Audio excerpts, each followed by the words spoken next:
That's why not every sea creature you see in the water can be filmed or approached. Alex Kostich, a marine biologist and documentary filmmaker, set out on an expedition after sunset with 3 of his colleagues on a research vessel near Santiago Island in the Pacific Ocean. They were going to shoot a documentary about marine life in the Gulf of California. They prepared their filming equipment to capture some nighttime footage. The boat was anchored, and the crew dropped the anchor into the water. The vessel's very bright lights were turned on and directed toward the water. One of the crew members took a piece of tuna and used it as bait on his fishing line, throwing it into the water to attract as many sea creatures as possible for filming. After a while, a dark mass emerged from beneath the water. It surfaced, grabbed the bait, and disappeared quickly under the water. The creature's skin reflected a strong light, red and white, like a flash. The team only caught a glimpse of it before it vanished. They looked at each other, asking, "Could this really be it?" Excited, they threw another piece of tuna on the line. This time, a strong flash of red and white light appeared all over the water.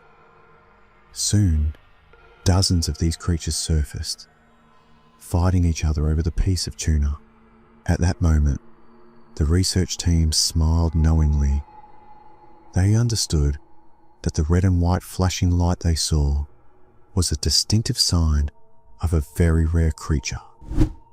This creature can change the color of its skin at any moment, and these creatures are able to communicate with each other by altering their skin color. This creature is extremely rare.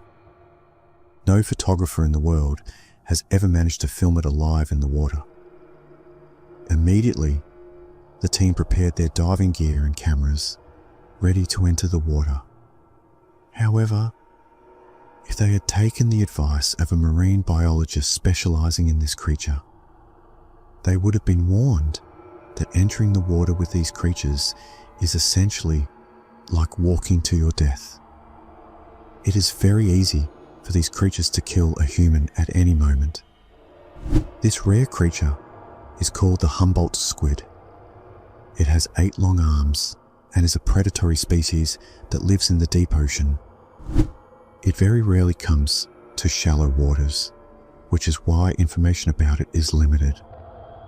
What is known is that its arms, or tentacles, are equipped with structures resembling claws or fangs.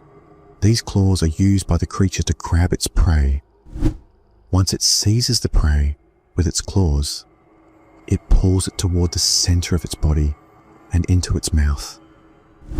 The mouth is called a beak because it literally resembles a bird's beak. Inside the beak is the creature's tongue, which has very small daggers that act as additional teeth. Alex and his 3 colleagues didn't think much about this. They gave each other an OK signal to dive into the water. As soon as they descended to a depth of 30 feet, the 4 of them spread out around the squid. These creatures were attacking the boat to take as much tuna as they could. Within a few minutes, Alex and his team captured stunning footage of the squid with their cameras. Then, a 14-foot shark entered the scene, trying to eat the tuna from the hooks. In seconds, the Humboldt squid wrapped its arms around the shark, ripped it apart, and shredded it. At that moment, Alex and his team decided to move their cameras closer for more dramatic shots. While filming underwater, Alex suddenly felt himself being pulled downward.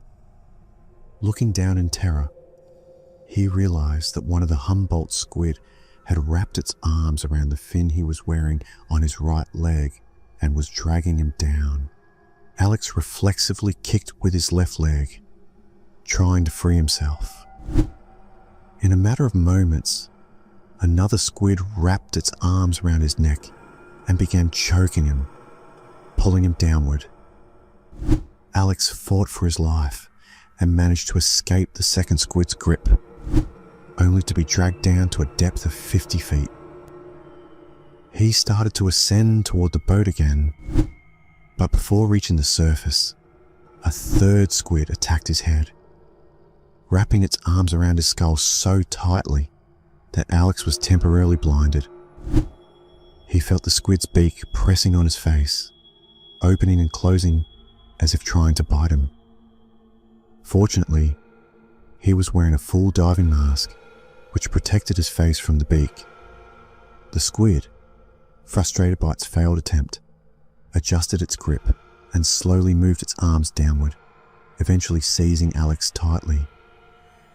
Alex felt the squid's claws piercing him as if thousands of needles were stabbing into his body. At that moment, all Alex could do was keep punching the squid with his fists, hitting it with all his strength to free himself. Finally, he managed to escape and found himself at a depth of 60 feet. He swam quickly toward the surface to get away from them.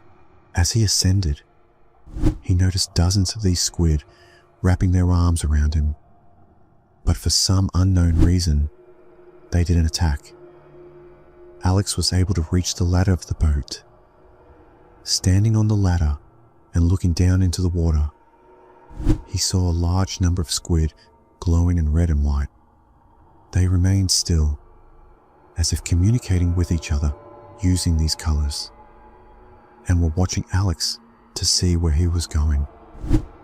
He quickly climbed the ladder and reached the surface. His three companions followed him rapidly, but none of them panicked.